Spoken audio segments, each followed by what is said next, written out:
اعوذ باللہ من الشیطان الرجیم، بسم اللہ الرحمن الرحیم۔ بیسک اسلامی لائف چینل پر آپ کو خوش آمدید۔ پیارے بھائیوں، بہنوں، بچوں، السلام علیکم۔ پیارے بھائیوں، آج یکم رمضان ہے۔ میری طرف سے عام تمام ویڈیو دیکھنے والوں کو رمضان کا مہینہ مبارک ہو۔ وضو کے حوالے سے رہنمائی۔ وضو کرنے کے بعد برہنہ ہونے سے وضو نہیں ٹوٹتا، یعنی کپڑے چینج کرنے سے وضو نہیں ٹوٹتا۔ شرمگاہ پر نگاہ پڑنے سے بھی وضو نہیں ٹوٹتا۔ ہاں، اگر شرمگاہ کو ہاتھ لگ گیا یا لگایا تو وضو ٹوٹ جائے گا۔ صرف انڈرویئر پہننے سے بھی وضو نہیں ٹوٹے گا۔ اگر نامحرم کی طرف بھول کر یا جان بوجھ کر دیکھ لیا تو اس سے بھی وضو نہیں ٹوٹے گا، البتہ قصداً نامحرم کو دیکھنا جائز نہیں ہے۔ وضو کی حالت میں برہنہ تصویر دیکھنے سے بھی وضو نہیں ٹوٹتا، البتہ برہنہ تصویر دیکھنا ناجائز اور حرام ہے۔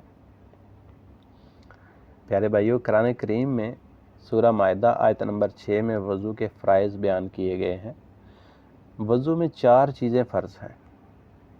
نمبر 1، چہرہ دھونا، یعنی پیشانی کے بالوں سے ٹھوڑی کے نیچے تک اور ایک کان کے لو سے دوسرے کان کے لو تک پورا چہرہ دھونا۔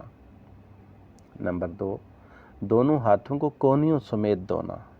نمبر 3، سر کا مسح، یعنی چوتھائی سر کا مسح کرنا۔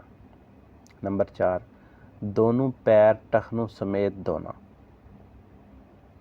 پیارے بھائیوں، جسم کا وہ حصہ جس کا چھپانا ضروری ہے اسے ستر کہتے ہیں۔ مرد کا ستر ناف کے نیچے سے گھٹنوں تک ہے۔ گھٹنے ستر میں داخل ہیں، یعنی گوڈیاں تک، تے گوڈے جنہوں اسی پنجابی گوڈے کہنے ہیں، گوڈیاں تک ستر ہے، جس کا چھپانا عام حالات میں اور نماز میں ضروری ہے، جبکہ عورت کے چہرے، دونوں ہتھیلیوں اور دونوں قدموں کے علاوہ سارا جسم ستر ہے، یعنی پورا جسم چھپانا چاہیے، جسے ہم پردہ کہتے ہیں۔ بس نماز کے دوران اگر مرد و عورت کے اعضائے مستورہ، یعنی جو ستر ہے، اعضائے مستورہ میں سے کسی عضو کا چوتھائی حصہ ظاہر ہو گیا اور ایک رکن کی ادائیگی کی مقدار 3 مرتبہ سبحان اللہ کہنے کی مقدار، یعنی جننے وقت تسی 3 دفعہ سبحان اللہ کہندے ہو، اینی دیر دے وچ اگر ستر دا کوئی حصہ کھلا رہ گیا تو نماز فاسد ہو جائے گی۔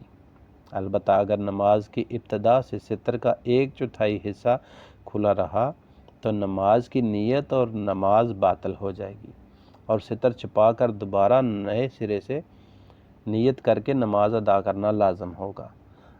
اگر نمازی کے اپنے عمل سے دوران نماز، یعنی ہلدیاں جلدیاں، عضو مستورہ کا 1/4 حصہ یا اس سے کم کھل گیا تو نماز فوراً فاسد ہو جائے گی، اور اس صورت میں ستر کا ایک رکن کی مقدار تک کھلا رہنا شرط نہیں۔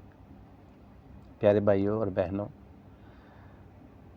اگر ان باتوں میں مجھ سے کوئی غلطی اور کوتاہی ہوئی ہو تو اللہ پاک مجھے معاف کرے، اور آپ بھی میرے لیے دعا کریں کہ اللہ تعالیٰ مجھے ہمت اور توفیق دے کہ میں آپ تک صحیح بات پہنچا سکوں۔ پیارے بھائی اور بہنوں، ایک اور اچھی بات آپ تک پہنچائی ہے۔